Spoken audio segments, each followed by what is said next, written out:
नमस्कार, स्वागत है आप सभी का ट्विस्ट एंड टर्न्स में। और हम आपके लिए लेकर आए हैं सीरियल अनुपमा की आज के एपिसोड की अपडेट। बताएंगे आपको कि आज किस तरह से डाइवोर्स को लेकर वनराज बहुत ज़्यादा नाराज़ हो जाता है और शाह परिवार में भी बहुत हंगामा होता है। साथ ही साथ पाखी डिसीजन ले लेती है और एक डिसीजन अनुपमा भी लेगी। वो क्या है, सब कुछ। तो चलिए बिना किसी देरी के शुरू करते हैं आज के एपिसोड की पूरी अपडेट। आज के एपिसोड की शुरुआत होती है जहां वनराज पेपर देख के घर के अंदर जाता है और अनुपमा के सामने, पूरे परिवार के सामने अपनी बात रखता है। वो कहता है कि मैंने कितनी कोशिश करी कि मैं अनुपमा से माफ़ी मांगूं और अपने परिवार और अपने बच्चों के पास वापस आ जाऊं, लेकिन इसने मुझे मना कर दिया। मैंने मंदिर के अंदर भी इससे माफ़ी नहीं, सज़ा मांगी और इसने मुझे सज़ा के लायक भी नहीं समझा। अरे गलती किससे नहीं हो जाती, और ये तो अपने घमंड छोड़ने को तैयार ही नहीं हो रही। भरे परिवार के आगे अनुपमा के ऊपर वनराज बहुत इल्ज़ाम लगाता है और अनुपमा पहले तो सब कुछ चुपचाप सुनती है, लेकिन जब बात ज़्यादा बढ़ जाती है अनुपमा चिल्लाती है और कहती है कि बस, जब आपने मुझे छोड़कर अनुपमा को चुना तब भी गलती मेरी थी कि मैं आपके लायक नहीं थी, मैं अनपढ़ थी, मेरे अंदर से मसाले की बू आती थी। और आज जब आप अपने घर परिवार के पास वापस आना चाहते हैं तब गलती काव्या की है कि वो आपका ध्यान नहीं रख पा रही। मतलब किसी भी रूप में गलती एक औरत की ही होती है। आप तो कुछ कर ही नहीं रहे हैं, और आप जितनी जल्दी मेरे पास से काव्या के पास से मेरे पास आना चाह रहे हैं, और जब तक ये दरवाज़ा खुला रहेगा ऐसा ही होता रहेगा। इसलिए मैं एक दरवाज़ा आपके लिए हमेशा के लिए बंद करना चाह रही हूँ कि आप कहीं के तो हो सके। वनराज कहता है कि अब मैं तुम्हें बताऊंगा कि वनराज शाह जब अपने ऊपर आता है तो क्या करता है। अभी तक मैं तुम्हें आराम से हैंडल कर रहा था, लेकिन अब मुझे लगता है कि वाकई ऐसे नहीं हैंडल होगा। अब तुम्हें मैं बताऊंगा। अनुपमा कहती है कि ठीक है, आपको जो करना है आप करिए, लेकिन इस नोटिस का जल्दी से जल्दी जवाब दे दीजिएगा। वनराज कहता है कि इस नोटिस का जवाब अब मैं नहीं, मेरा वकील तुम्हें देगा, और वहाँ से चला जाता है। पाखी भी उसके पीछे पीछे जाती है और कहती है कि पापा, मैं आपको चुनती हूँ, आपसे बहुत प्यार करती हूँ और मुझे आप ही के साथ रहना है। और पाखी को वनराज लेके वहाँ से चला जाता है। पाखी अनुपमा से कहती है कि मम्मी, मुझे आपकी ज़रूरत नहीं है, आप मेरी बातें नहीं समझती।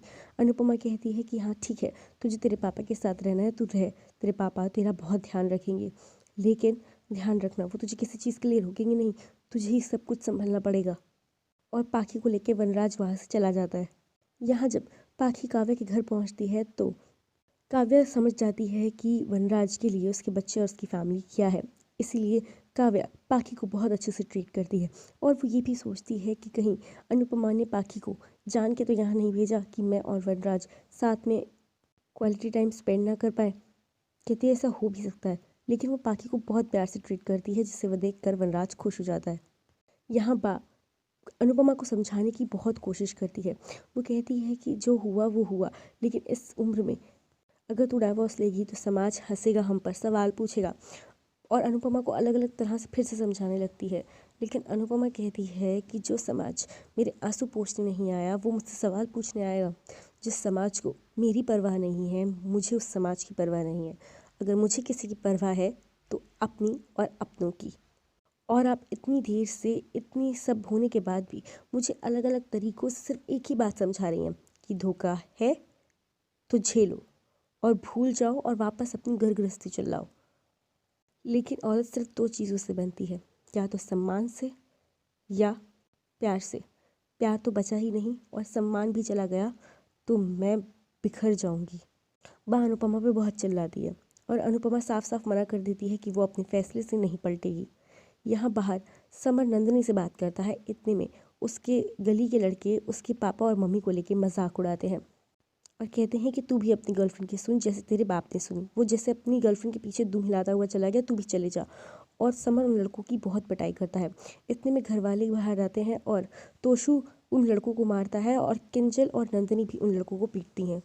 जिसके बाद वहाँ पर राखी आ जाती है और वो पूरे परिवार का मजाक उड़ता देख उनके घर में जाके और तमाशा क्रिएट करती है। जब नंदिनी सारी बातें घर वालों को बताती है कि एग्जैक्टली क्या हुआ था जिसकी वजह से ये सब नौटंकी हुई, तो समर नाराज़ होकर अंदर चला जाता है। और राखी भी जब ज़्यादा ड्रामे करने लगती है और पूरे परिवार को बोलने लगती है, तभी अनुपमा कहती है कि वो समाज बिना, तो अनुपमा कहती है कि मेरा बेटा बेवकूफ़ नहीं है, बस थोड़ा सा भावुक है, मैं समझाऊंगी समझ जाएगा। और मैं उसे यही समझाऊंगी कि जब समाज ज़्यादा ताने देना शुरू कर दे तो कान बंद करके उसको एक कान सुनो और दूसरे कान से निकाल दो, जैसे कि मैं कर रही हूँ। आप हमसे रिश्ता तो नहीं तोड़ सकती, लेकिन हाँ, हमारे यहाँ आना बंद ज़रूर कर सकती हैं। और यही हो जाता है आज के एपिसोड का दी एंड। अब कल के एपिसोड में आप देखेंगे कि समर और तोशु में लड़ाई हो जाती है। तोशु कहता है कि मैं नहीं कर सकता मम्मी का सपोर्ट, और समर कहता है कि जब घर वाले ही मम्मी को नहीं समझ रहे तो बाहर वाले क्या खाक समझेंगे। तो तोशु कहता है कि जो मम्मी कर रही है वो गलत है और मैं इसमें मम्मी का साथ बिल्कुल नहीं दूंगा। वो किंजल से कहता है कि तुम्हारी मम्मी ठीक बोल रही थी, हमें यहाँ से चले जाना चाहिए। हम में बाहर रहेंगे तो हमें शायद ये सारे ड्रामे रोज़ रोज़ न झेलने पड़े। लेकिन अनुपमा उसे मना कर देती है और कहती है कि मेरी वजह से किसी को इस घर को छोड़कर जाने की ज़रूरत नहीं है। अगर कोई घर छोड़ के जाएगा तो वो हूँ मैं। और नंदिनी बच और अनुपमा अब घर छोड़ने का फैसला ले लेगी। इतना सब कुछ हो जाने के बाद अनुपमा अपने फैसले पर टिकी हुई है। क्या बा वनराज, उसके बच्चे उसे समझ पाएंगे? आपको क्या लगता है? हमें अपनी राय कमेंट सेक्शन में ज़रूर दें। साथ ही साथ तमाम अपडेट्स के लिए सब्सक्राइब करें हमारे चैनल को और बेल आइकन भी ज़रूर प्रेस करें, जिससे आपको मिलती रहे हमारे हर अपडेट की नोटिफिकेशन।